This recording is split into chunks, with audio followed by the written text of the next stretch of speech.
I might upset a few people with today's topic, but bear with me to the end. And if you still disagree with me, then comment why. Recently, I've been listening to an audio book, and the author constantly refers to love as the end goal, what you need to aim for, the state to be in. And she's not the only one. Now, Spirit has brought this to my attention that this needs to be addressed. And so here we are.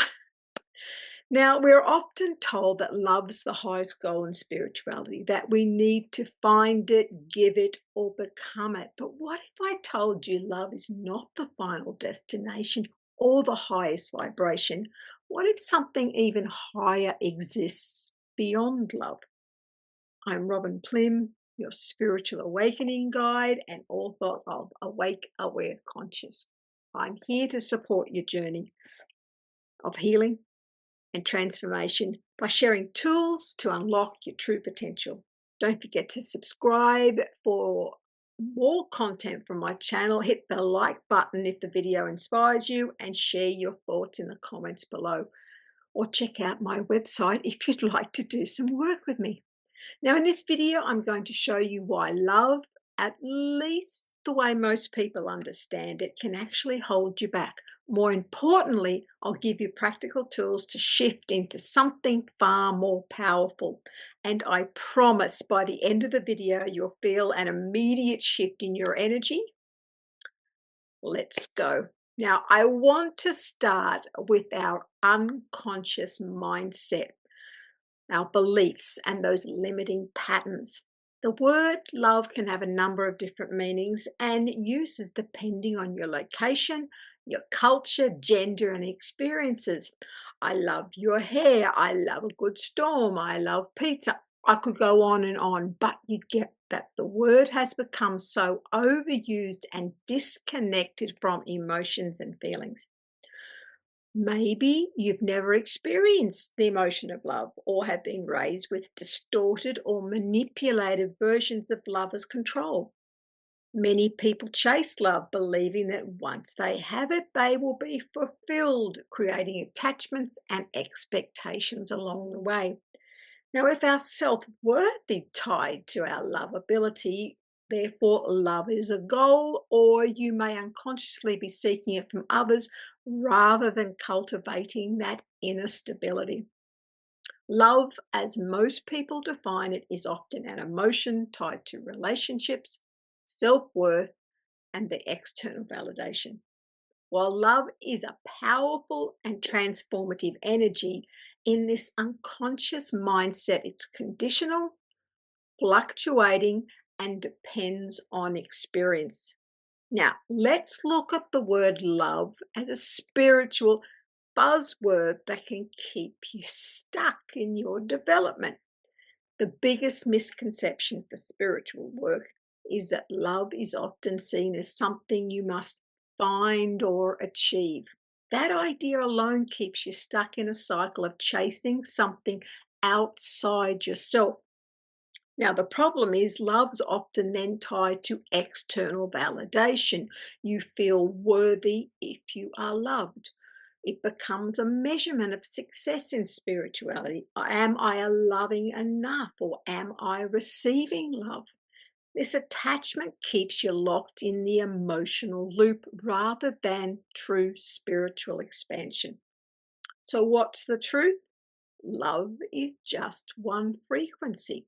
But spiritual transformation happens when you step beyond emotions into pure presence, stillness, and flow. Now, let me prove it to you. I want you to say this out loud. I am love. Feel that? I am at peace with all things. Feel that? Now, which one feels more freeing? Which is more expansive? Put a comment in the boxes below. Here's where a lot of people get stuck. The spirit world talks about love and light like it's the answer to everything. But if you're not careful, this becomes just lip service and ego. rather than that true inner work. The problem is that light and love can become a spiritual bypass, avoiding the deeper healing work. It creates a false hierarchy where shadow work, pain, or struggles are seen as lower vibration rather than essential parts of growth. We place conditions and judgments on who and what we will love rather than seeing everyone and everything as having value, the dark and the light. Now, true spiritual evolution isn't about just love. It's about wholeness. It's unconditional. There's no judgment attached. You must integrate light and shadow, love and truth. So here's a practical exercise of shifting into wholeness. Think of a part of yourself you struggle with. Okay, got it? Instead of saying, I need to love this part of me, say, this part of me belongs. I accept it as part of my wholeness. Notice the difference. You're not forcing love, you're integrating. So, what part of yourself are you ready to integrate? Put it in the comments box. Now, if love isn't the final goal, what is? Now, this diagram shows a condensed version of the map of consciousness, which was developed by Dr. David R. Hawkins. The answer is found in something even higher: joy, peace, and enlightenment, which are all states of presence, stillness, and divine intelligence. They all sit above love. The problem, people chasing love think it's the highest state, when in reality, love is just a gateway to something higher and greater. So the real transformation happens when you step into flow, stillness, and oneness. Instead of constantly using the term love, try one of these 7 words instead. I've given you a bit of choice, and we're going to look at what they actually mean so you can choose the one that resonates best with you. So, balance, feeling steady, centered, and not pulled in different directions. Flow, when everything feels natural and effortless, like you're in the right place. Harmony, a sense of ease and connection within yourself and the world around you. Ease, when things feel smooth, natural, and without resistance. Sync, being in tune with your thoughts, emotions, and surroundings. Peace, a calm, settled feeling inside, no matter what is happening outside.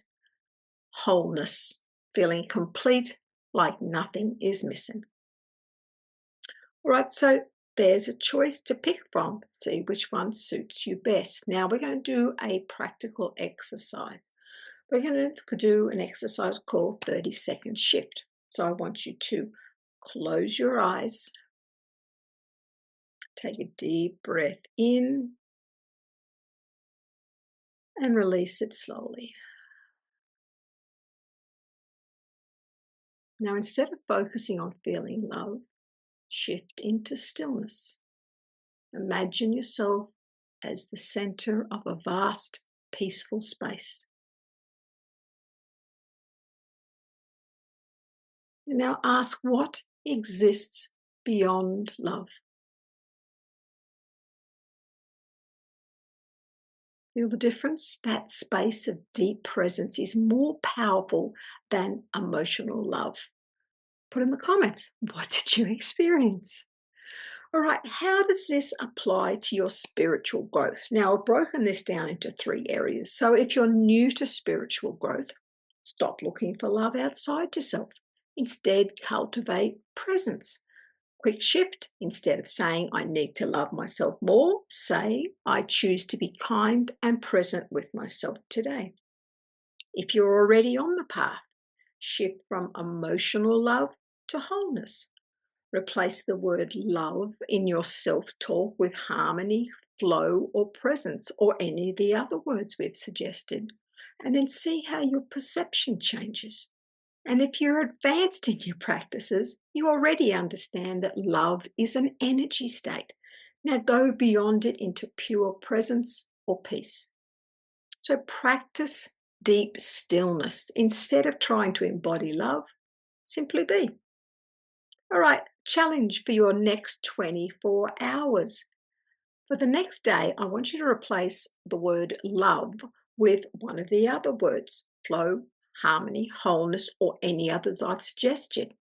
And then notice how it changes your experience. Put in the comments box which one you chose. I'm interested to see where most people are resonating. Now, love is not the goal, presence is. Stop chasing love, start embodying wholeness, alignment, and divine presence. When you stop attaching to love, you unlock something even greater: true spiritual freedom. Right, so here are some next steps for you. So try the 30-second stillness exercise again and feel the shift. The more you do it, the more present you will become.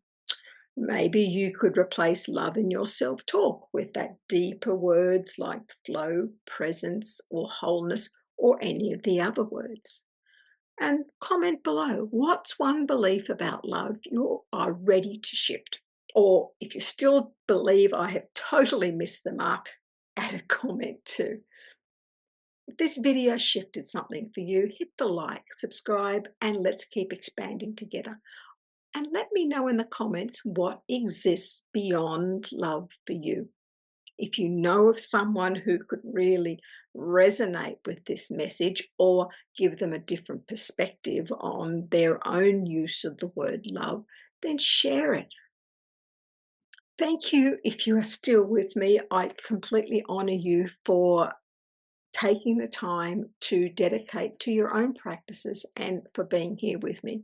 I'll catch you on the next video.